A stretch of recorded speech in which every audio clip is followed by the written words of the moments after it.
Alabama has to be one of the most interesting states politically. Early in its history, politicians were picked more because of their birth state than they were on specific issues. Even when the state separated from the United States in 1861, the state had a weird political climate, with the Whig Party winning the governorship in 1863, even though the party essentially collapsed as a national entity 9 years earlier. After the Civil War, the state became staunchly Democratic, but that started to waver in 1948 with the start of the Dixiecrat movement, Democrats who were strongly opposed to desegregation. Since 1948, independent candidates have won more electoral votes from the state of Alabama than any other state, with Alabama Governor George Wallace being the last presidential candidate to win all of a state's electoral votes. In this video, we're going to delve into the history of the politics of the state of Alabama from statehood to today. Hello everybody, my name is Dave and welcome to Election History. I do videos about campaigns, elections, candidates, political parties, and the likes. If these are the types of videos that you like, please subscribe to the channel and press the thumbs up button. If you would like to support the channel further, then you can do so by becoming a Patreon member with the link down below in the description. The Patreon producer for today's video is Daniel's son. It's people like Daniel that allow me to make these videos on a regular basis. So again, thanks to all that make this channel possible. And with that, welcome to my new series where I look at the electoral history of each of the 50 states of the United States. This is actually my second video, as I already did a video about the political history of Utah. From this point on, all the videos will be in alphabetical order. Now, for many of you who watch my channel, you might be used to the long format videos that I do, which are usually over 40 minutes or even an hour. But these videos aren't going to be deep dives like my normal videos, but hopefully enough that you will learn about the electoral history of these states. At the end of these videos, I will be listing some books that I highly recommend if you would like to know more about the political history of a state. And with that, let's get into the state of Alabama. Alabama was admitted as a state in the United States Union on December 14, 1819. Most of those making their way to Alabama were either settlers from North or South Carolina and Georgia, or those who made up West Florida, which eventually became part of the Mississippi Territory, which included modern-day Mississippi and Alabama. President James Monroe, a Democrat-Republican, which eventually just became the Democratic Party, appointed Georgia's Senator William Bibb as the territory's governor. After statehood, Bibb, who was also a Democratic-Republican candidate in 1917, won the governorship in his own right in September of 1819, just a few months before statehood was officially awarded to Alabama. Of course, the entry of Alabama into the Union further expanded slavery, which Bibb strongly supported, as well as the preservation of the Electoral College because it helped keep the institution of slavery. Still, the 1819 election created the first political cleavage in Alabama politics. See, Bibb was from Georgia and was seen as being supportive of the needs of native Georgians now living in Alabama. His opponent, Marmaduke Williams, was from North Carolina, the other large group of settlers now living in the state. This would create a political rivalry between the Georgia faction and the North Carolina faction in the early days of Alabama politics. Other than this, the candidates running for governor mostly agreed on the same issues. During the 1819 election, it seems as if the biggest issue was where Alabama's capital should be located. Bibb supported Cahaba being the capital's location, while Williams supported Tuscaloosa. With the election of Bibb, the capital was established in Cahaba, but would eventually be moved to Tuscaloosa in 1826. William Bibb would die in 1820 and was replaced by his brother Thomas Bibb, who was president of the Alabama Senate. Thomas would only serve out the rest of his brother's term, which were only 2-year terms back in those days. The 1821 election pitted former North Carolina Congressman Israel Pickens against Virginian Henry H. Chambers. As with the previous election, both men were similar when it came to the issues, with state of origin being the determining factor in Pickens winning the election with 57.4% of the vote. The two would battle again in 1823, with Pickens winning again with 55.9% of the vote. By the end of the 1820s, the country was starting to enter the second party system, which pitted Jacksonian Democrats, which supported states' rights and limited government, and opponents supporting a stronger federal government and more tariffs. Jacksonian Democrats had a strong foothold in Alabama, especially since the opposition, which would later be known as the Whigs, were just forming. However, the Whigs in Alabama were different than the National Whigs. According to V.O. Key's work on Southern politics, the Whigs in Alabama usually represented the slaveholders, whereas the Democrats were more the party of the common citizen. After Pickens decided not to run for re-election as governor, instead being appointed to the U.S. Senate after his term was up, he was replaced by another North Carolina Democrat, John Murphy. Murphy would remain governor for much of the rest of the 20s, with his term ending on November 25, 1829. As with Pickens, Murphy didn't deviate from the policies of his predecessor, as Murphy was Pickens' hand-picked successor. However, there started to be some slight shifts in the 1830s. In the 1829 election, Jacksonian Democrat and North Carolinian Gabriel Moore was unopposed in his run for governor. He only served in that position for a year and a half when he was appointed to the U.S. Senate. His replacement was Samuel Moore, no relation to Gabriel. During his time in the Senate, Gabriel Moore shifted strongly against President Jackson. During the nullification crisis, in which the state of South Carolina tried to nullify federal tariffs, Moore sided with the anti-Jackson forces. As Jackson continued to further try to centralize federal government power, Moore, as well as a number of Alabamians, further distanced themselves from Jackson. This led to the first real division in Alabama politics regarding policy. As a result, Nicholas Davis, a state senator, ran as a national Republican candidate for governor against John Gale and incumbent Governor Samuel Moore. Gale was a strong proponent of Jackson's agenda, strongly opposing South Carolina's attempt at nullifying federal tariffs. And while Davis might have echoed many of the same views as the average Alabamian, party loyalty was still strong. Gale would win 55% of the vote to Davis's 31% and Moore's 14%. While this was nowhere near a victory for Davis, it did show that at least a third of Alabama's citizens were opposed to the president. Still, the political power in Alabama was with the Democrats, and in 1837, the legislature replaced Moore with John McKinley, a pro-Jackson Democrat who would go on to become an Associate Justice of the U.S. Supreme Court. The 1830s would continue to be strong for Democrats, as well as the 1840s. While the Democrats dominated, the Whigs were able to win the Alabama State House and Senate in 1837. However, this wasn't because of any ideological differences.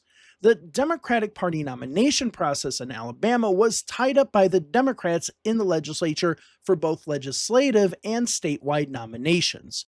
Therefore, if candidates didn't have the support of the majority of the Democratic Party legislative machine, they didn't have a chance of getting the party's nomination. Therefore, many Democrats ran as Whigs so that they could take on the Democratic Party machine candidate in a popular election. While Democrats mostly won the elections, it did allow for some close gubernatorial elections in 1841 and 1847, with independent candidate Joshua Martin winning in 1845 with 53.6% of the vote. Still, Martin was a strong Jacksonian Democrat, but ran as an independent because he opposed the way that the state's Democrats were running the state.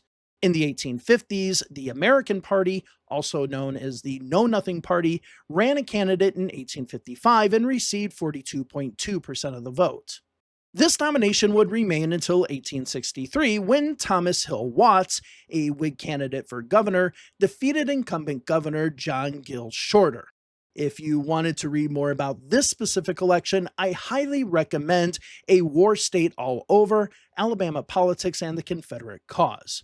Both candidates strongly supported the Civil War, but in this election, the Democratic candidate, Governor Shorter, supported Alabama being part of a stronger Confederated States of America, which supported providing military, aid, and support to the centralized Confederate government in Richmond, Virginia. As for Watts, he opposed the centralization of government and supported Alabama creating its own militias and further autonomy. So yes, the pro-war Democrat lost, but to a candidate that could be considered even stronger pro-war. But there was another rift happening in Alabama politics, which saw anti-war candidates elected over staunchly pro-war Confederate congressmen. Marcus Cruikshank, an anti-war Whig candidate, and Mayor Talladega defeated incumbent Congressman Jabez Curry.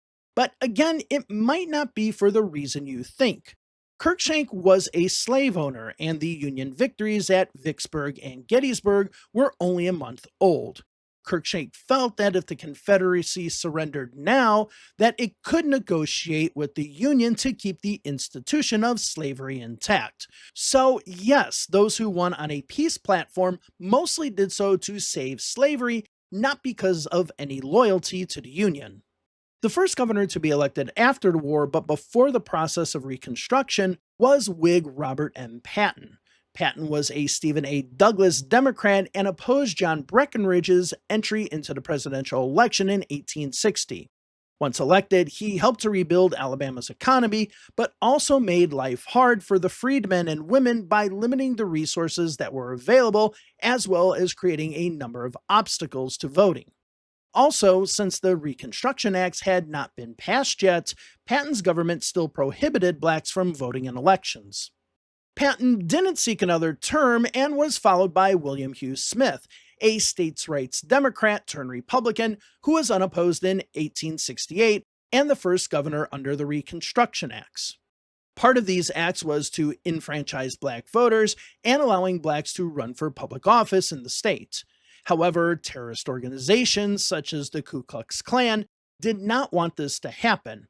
Not only did they ramp up violence against blacks, which is written about in great detail in White Violence and Black Response from Reconstruction to Montgomery by Herbert Shapiro, but they did it at a significant level right before Smith's re-election bid in 1870. A number of massacres by the KKK happened right before Election Day with the goal of intimidating black voters. Democrat Robert Lindsay, who the Klan supported, won a narrow victory by less than 1%. Turnout in black counties that had been terrorized was low, which is likely what led to Lindsay's election. And I'm sorry, but Lindsay does look like bald and bankrupt. The next election in 1872 saw the election of another Republican, David P. Lewis, who was a Democrat in the past but switched parties. During his time in office, he tried to pass civil rights laws as well as strengthen the economy. But the economic depression of 1873 and renewed violence against Republicans and blacks at the same level that we saw in the 1870 election, Lewis was defeated by George S. Houston in the 1874 election. Houston was pro-Union during the Civil War, but also a white supremacist.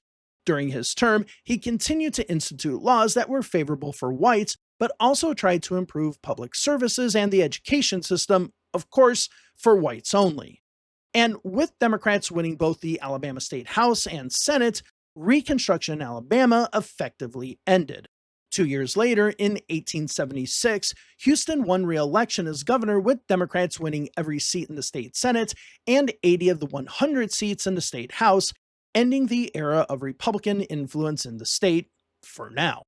The last significant Republican in the state, U.S. Senator John Spencer, who was actually from New York, was replaced by the legislature with John Morgan.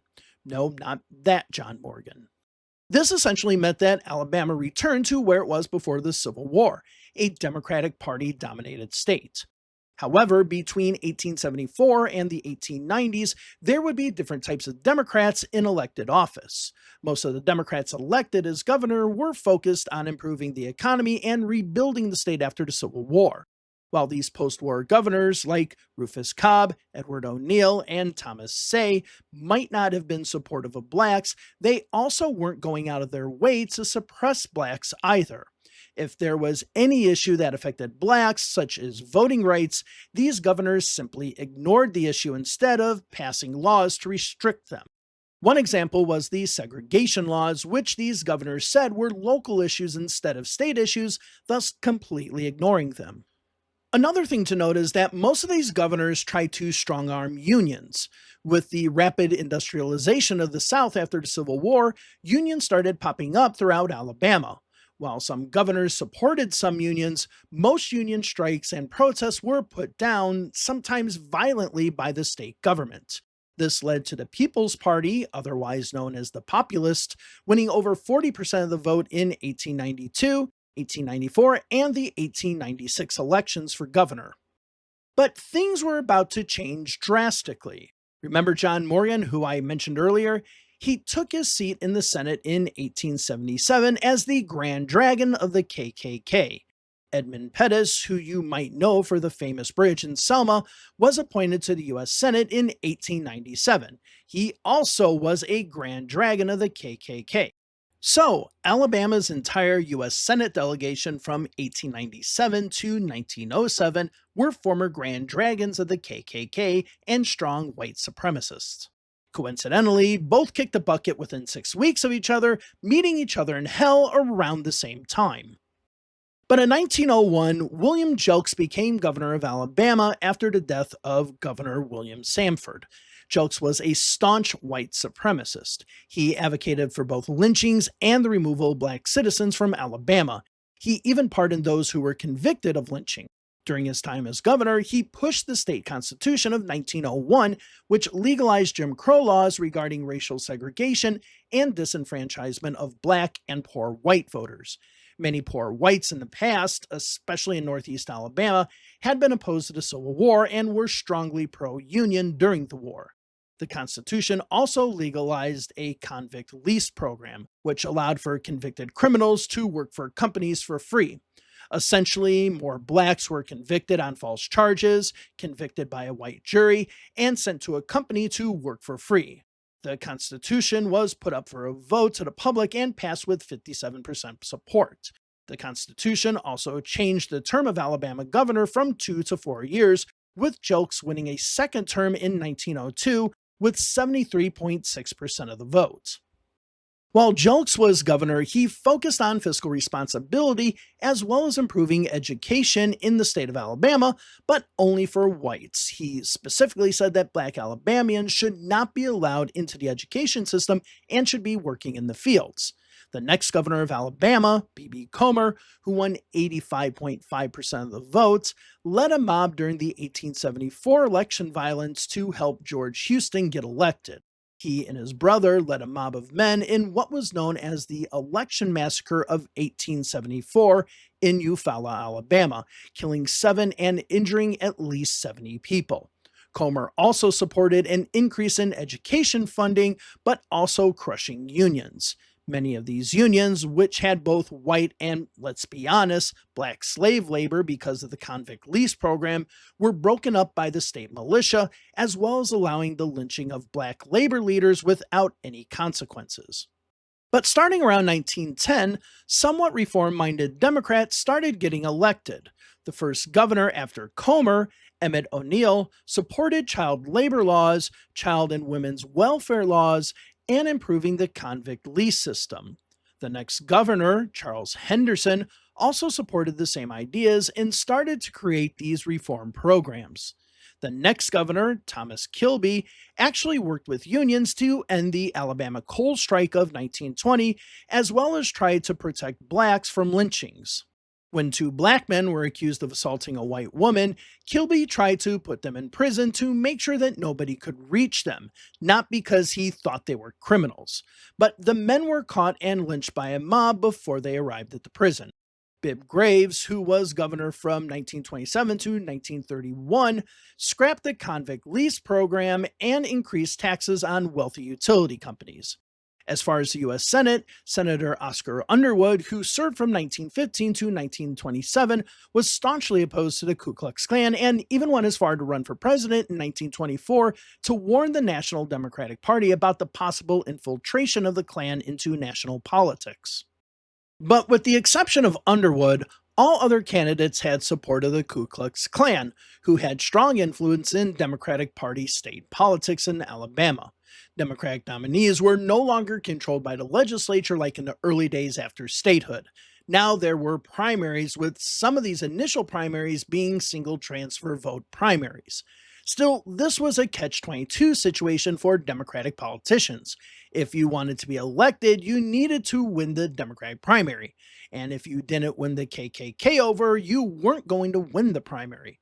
For example, Bibb Graves lost the Democratic primary in 1922 because William W. Brandon was endorsed by the Klan. The Klan later endorsed Graves in 1926 and was elected governor. The same was true for Benjamin Meek Miller, who was an Alabama Supreme Court justice but lost re-election because the Klan didn't support him. The most famous defeat because of the lack of Klan support is probably the defeat of George Wallace to John Patterson in 1958. Therefore, the Klan was highly influential during this period. Another thing to add here is that the federal government really didn't do anything to change things in Alabama or the South because the Southern members of Congress had such a tight grip on Congress. Southern Democrats could either side with their party or side with the conservatives against their party. These Democrats also use this power to their advantage to become chairs of powerful House and Senate committees.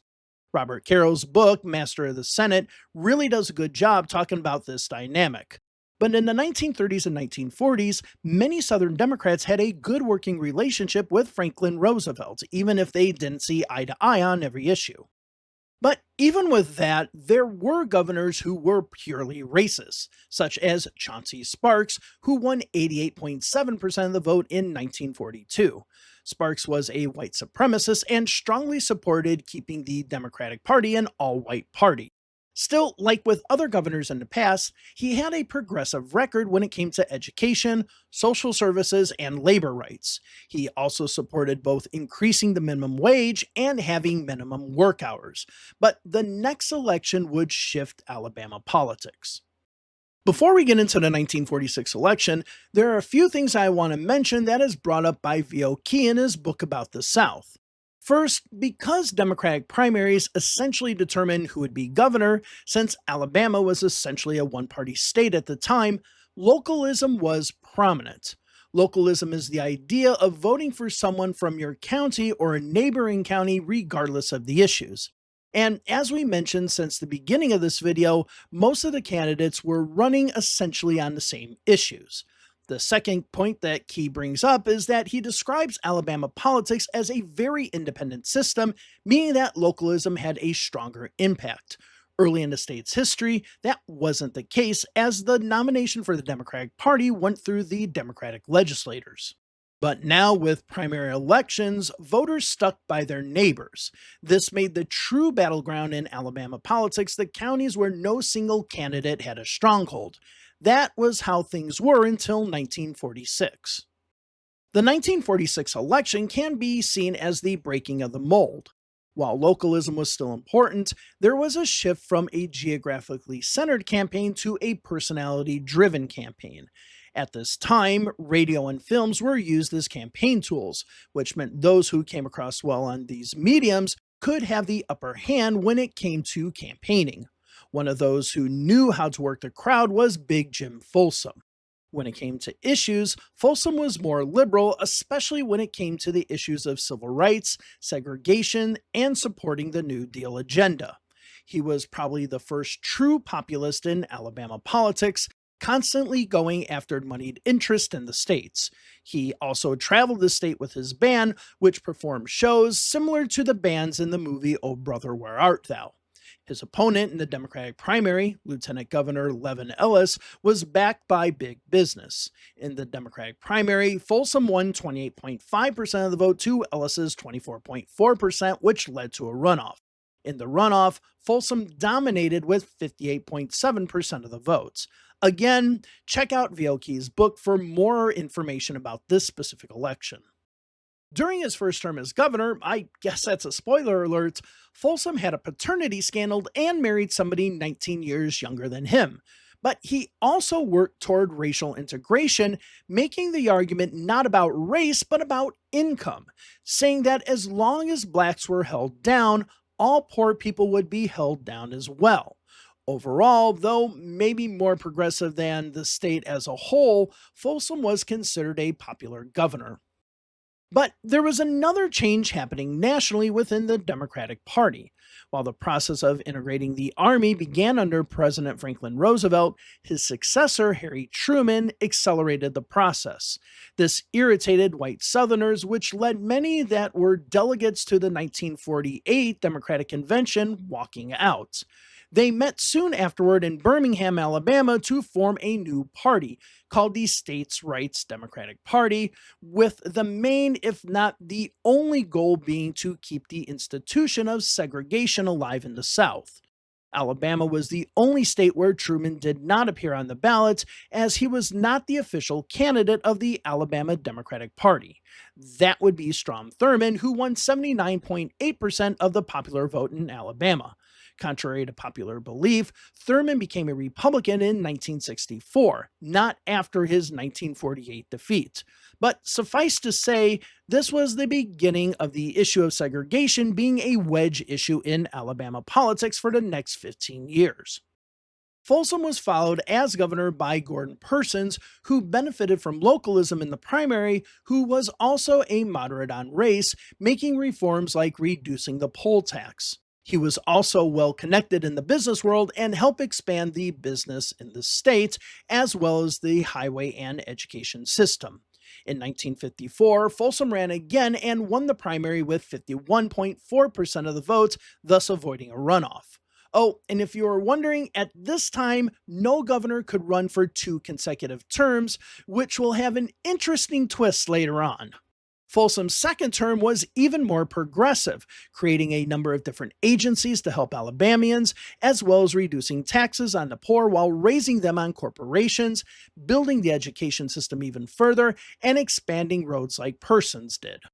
He even went as far as denouncing the KKK and commuted death sentences of blacks that he thought were unfairly sentenced. It really could be said that Folsom was part of the first progressive wave in the South, which included governors like Florida's Leroy Collins and North Carolina's W. Kerr Scott. The 1958 election saw 14 Democratic candidates running for the nomination, and while many of the candidates running had impressive resumes, Folsom set the standard for what was electable, a charismatic candidate who knew how to give fiery speeches. 2 candidates that fit that bill perfectly was Alabama Attorney General John Malcolm Patterson and Judge and former state representative George C. Wallace. Of course, localism played a part in this primary as well, but the main issue was race. Patterson was endorsed by the Ku Klux Klan, while Wallace, who was moderate on the issue of race, was supported by the NAACP. Both Wallace and Patterson made it to the primary runoff, with Patterson beating Wallace with 55.7% of the vote.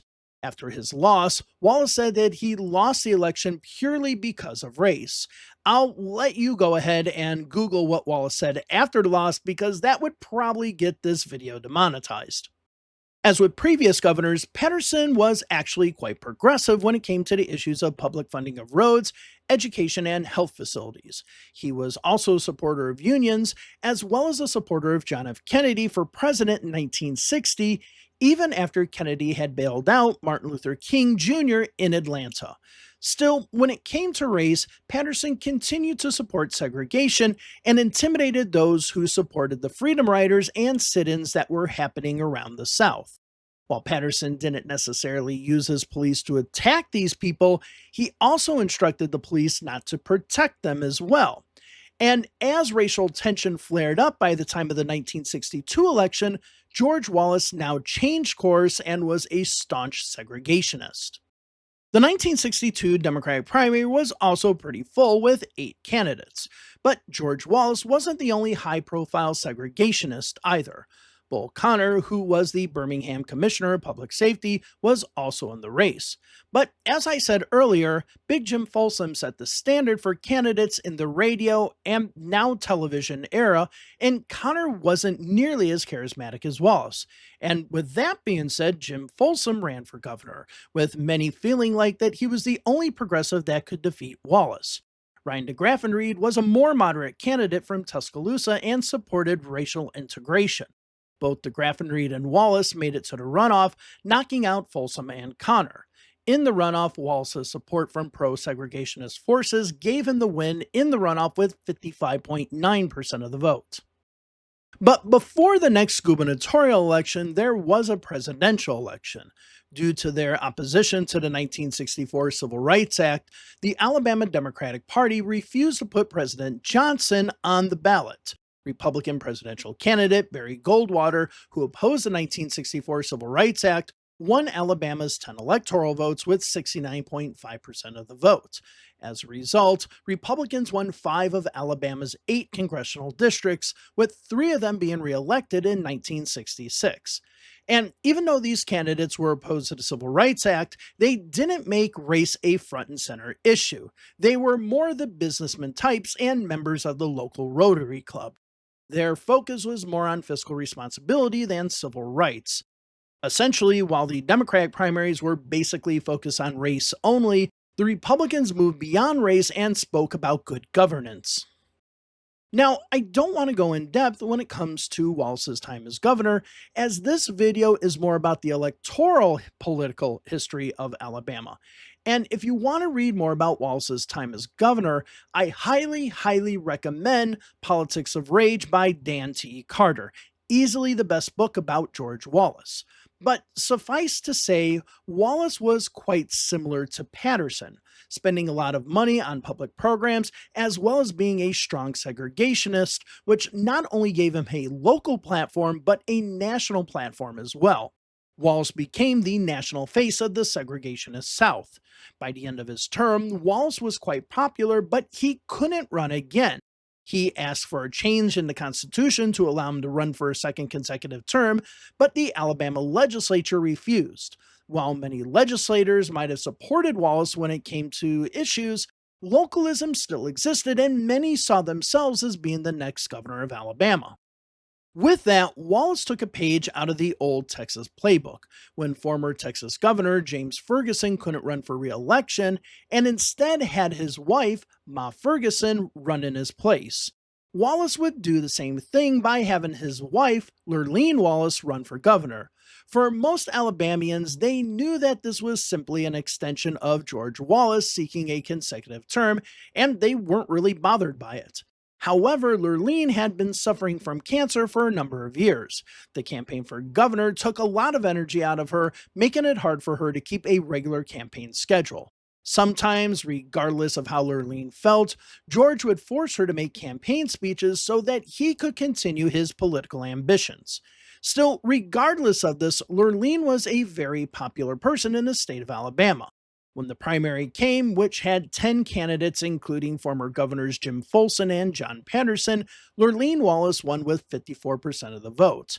She was inaugurated as governor on January 16, 1967, and died a little over a year later on May 7, 1968. Lieutenant Governor Albert Brewer became Alabama's new governor. This created an interesting power struggle in Alabama. Yes, Lurleen Wallace was the governor, but George Wallace was really running things. But before Lurleen died, in February of 1968, Wallace announced that he was running as a third-party candidate for president. He knew that he couldn't win, but hoped that he could bring the presidential election to the House of Representatives. This meant that Wallace was splitting his time between Alabama and conducting national campaign appearances. But once Lurleen died, he was no longer Alabama's de facto governor. Albert Brewer was now Alabama's governor. And while Brewer indicated that he wouldn't run for governor initially, he realized that after a while he liked being governor and decided to run for a full term. While many Alabamians did like Wallace, they also liked Brewer and thought that he had done a good job as governor. And while race might not have been a legislative issue, it certainly was a cultural issue. Brewer supported segregation in the past, but now took a more liberal stance in hope of winning the growing number of black voters in the state. Wallace, like in 1962, ran a hard race-baiting campaign. And while it could be said that while Wallace's 1962 campaign was more about segregation, his 1970 campaign was just a straight-up racist campaign. Again, if you want to know more about the specifics of this race, read Dan T. Carter's book, as the campaign itself could be an entire video. In the primary election, Brewer came out ahead with 42% of the vote to Wallace's 40.8%. But in the runoff, Wallace barely won, winning 51.6% of the vote. Interestingly, Wallace ran against another Democrat in the general election. See, in 1968, the Alabama Democratic Party supported Wallace as their presidential candidate, meaning that the Democratic nominee, Hubert Humphrey, needed to start another party in order to be on the Alabama presidential ballot. Therefore, the National Democratic Party of Alabama was formed, which allowed Hubert Humphrey to be on the ballot. 2 years later, the party still existed, which allowed John L. Cashin to run as a pro-civil rights Democrat. Wallace would still dominate the general election with 74.5% of the vote. And because Alabama changed its constitution in 1968 to allow 2 consecutive terms, Wallace would run again in 1974. But between those 2 elections, Wallace ran for president once again, but was shot in Laurel, Maryland while giving a campaign speech. You can watch all about that campaign in this video. While Wallace didn't really moderate on race, the issues of race weren't the same as they were when he ran for governor 12 years earlier, as voting rights and civil rights were passed. And while his 1972 presidential campaign was racially charged regarding the issue of busing, he knew that in Alabama, he had to tone down his rhetoric. Therefore, his 1974 election focused more on his accomplishments as governor and backed off the issue of race. Wallace dominated the Democratic primary, winning 64.8% of the vote, as well as the general election with 83.2% of the vote. But it was in the last part of the 1970s when the Democrats started changing tactics. For years, Democrats in Alabama prided themselves on the government providing for good schools, roads, healthcare, and state social programs to help all Alabamians. But this view wasn't shared by all, as many saw the expanding of government services along racial lines. Many white Alabamians viewed these government programs and improvements as helping black Alabamians at the expense of white Alabamians. As well as seeing how well congressional Republicans in Alabama were doing with a business-centric background, Democrats started abandoning big government projects and focus on attracting businesses. And there were also some signs that the Democrats were starting to lose support in the South. While Jimmy Carter did win Alabama in the 1976 presidential race, he, a moderate from the neighboring state of Georgia, won only 55.7% against Gerald Ford, a moderate Yankee from Michigan. In any past election, a Southern candidate would have easily received over 70% of the vote. The cracks were starting to appear.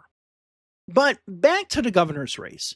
The 1978 primary included 13 candidates, including Governors Albert Brewer and Jim Folsom, George Wallace's second wife, Cornelia Wallace, Alabama's Attorney General Bill Baxley, Lieutenant Governor Jerry Beasley, and businessman Fob James. Most of the candidates ran typical big government style campaigns, while Fob James, a former Republican and businessman, started talking about fiscal responsibility and taxes. James would top the primary vote with Bill Baxley finishing second. James would go on to win the runoff with 55.2% of the vote and the general with 72.6% of the vote. If the 1970s saw cracks in the Democratic Party's strength in Alabama, the 1980s saw its decline.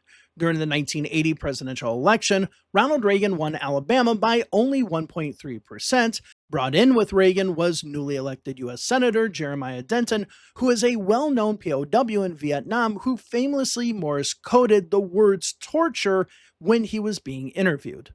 While in the Senate, Denton was focused more on social conservative issues, even more so than his Republican colleagues. 2 years later, in the gubernatorial election, George Wallace decided to run again, as Fob James decided not to run for re-election. Unlike previous elections, Wallace said that his support for segregation was wrong and asked for forgiveness from black voters. As was the case in 1958, Wallace won the black vote and went on to win the election as well. However, he barely beat Liberal Democrat George McMillan, winning only 51.2% of the vote in the runoff. In the general election, Wallace won only 57.6%. The last time a Democrat received less than 60% of the vote for governor was Joseph Johnston in 1896 against populist candidate Albert Taylor Goodwin. Nationally, Ronald Reagan was transforming the Republican Party, which focused more on fiscal and social conservatism. As for the Democrats, Northern liberals were becoming more dominant. And with the birth of the presidentialization of politics, with partisanship being closely tied to presidential candidates, Alabama started to change as well. In 1986, Republican Guy Hunt was elected governor of Alabama with 56.4% of the vote, with a campaign based on fiscal and social conservatism. In 1990, Hunt won yet again with a reduced 52.1% of the votes. Now, Republicans started focusing more on being tough on crime, with Hunt being a strong supporter of the death penalty. Of course, he couldn't run again because he was term limited, but he would eventually be found guilty of theft and ethics violations and was forced to resign as governor, making Democratic Lieutenant Governor Jim Folsom Jr. Alabama's new governor. Hunt would leave politics until 2002 when he ran for state senate, but even lost that race with only 36.1% of the votes. And to tell you what the people think of Guy Hunt, the most prominent thing named after him, at least that I can see, is a rest stop on I-65. Yes, a place where most people go solely to use the bathroom is named after Hunt. The same year that Hunt won his first term as governor, Democratic Congressman Richard Shelby was elected to the U.S. Senate. Shelby was a pure conservative Democrat, similar to Fob James. But in 1994, James decided to run for governor again, but this time as a Republican. His second campaign for governor was focused more on socially conservative issues, such as issues regarding religion and prayer in school, more than the fiscal conservative issues in his first run. He would barely win the election for governor, only winning 50.3% of the vote against Jim Folsom Jr., the Democratic nominee. One day after the election, Richard Shelby, a Class 3 senator who wasn't up for re-election, switched parties and became a Republican. Since then, the Republicans have held the Class 3 seat in Alabama. 2 years later, popular Democratic Senator Hal Heflin decided to retire, which led to the election of Republican Jeff Sessions winning the Class 2 seat. Now both U.S. Senate seats were held by Republicans. The 1996 election also saw the Republicans flip the balance of the Alabama congressional delegation, with now 5 Republicans to 2 Democrats. The Democrats have not flipped the balance back since.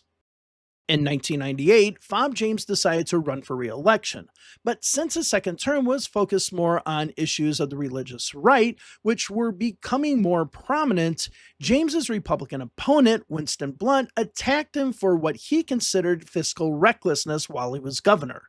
Though James won the Republican runoff with 55.9% of the votes, it was much closer than experts were thinking. James would take on Lieutenant Governor Don Siegelman, who was a well-liked Democrat whose campaign was focused on education spending, especially creating a lottery to fund that spending. Siegelman beat James, winning 57.9% of the vote. Siegelman was like a typical Southern Democrat at the time, moderate on social issues, supported government spending on education, but also supported lowering taxes and slashing social welfare programs, as well as coming across as tough on crime and not afraid to use the electric chair. However, the thing that got him elected, the creation of the lottery system, never happened, and government had trouble funding education and other programs. Siegelman would run for re-election in 2002, but narrowly lost to Republican Congressman Bob Riley by a little over 3,000 votes. On election night, both candidates would claim victory. In Baldwin County, the votes were recounted, which gave Siegelman the lead statewide, thus winning the election. But when Democratic observers left, there was a 6,000 vote shift over to Riley in Baldwin County, with Republicans saying that it was a computer glitch. The Democratic Party challenged the results, but the Republican judges, as well as the state's Republican Attorney General, refused to hear the Democrats' case. As a result, Riley won, with Siegelman being the last Democrat ever elected as governor of Alabama. A study by James H. Gundlach from Auburn University in 2003 indicates that he believes that voter manipulation happened and that Siegelman should have been the winner. I'll link the paper down below.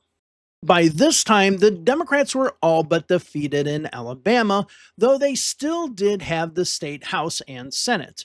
But after the 2010 election, the Republicans swept into power in both chambers.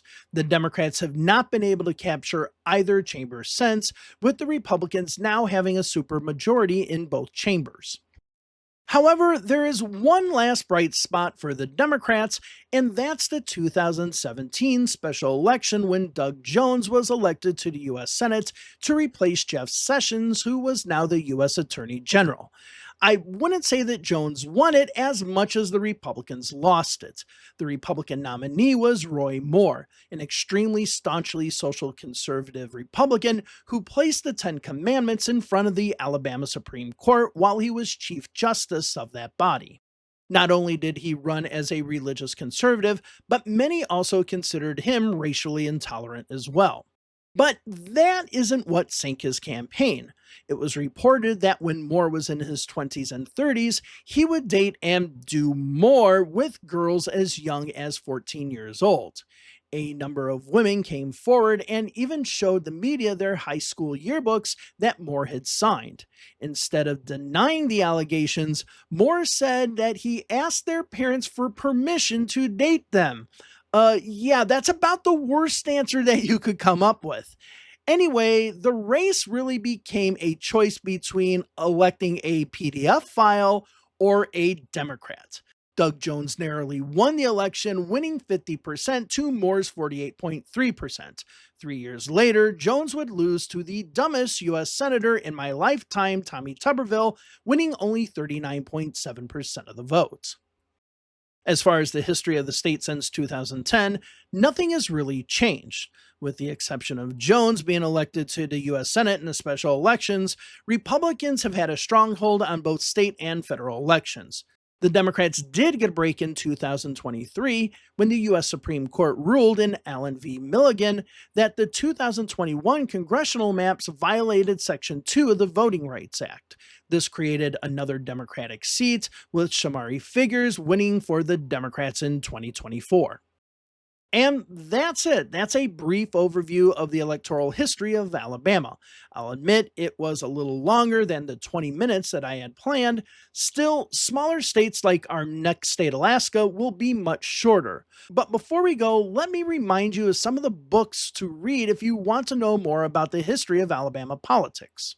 First of all, if you want to start off with any book about Southern politics, you need to read Southern Politics in State and Nation by V.O. Key Jr.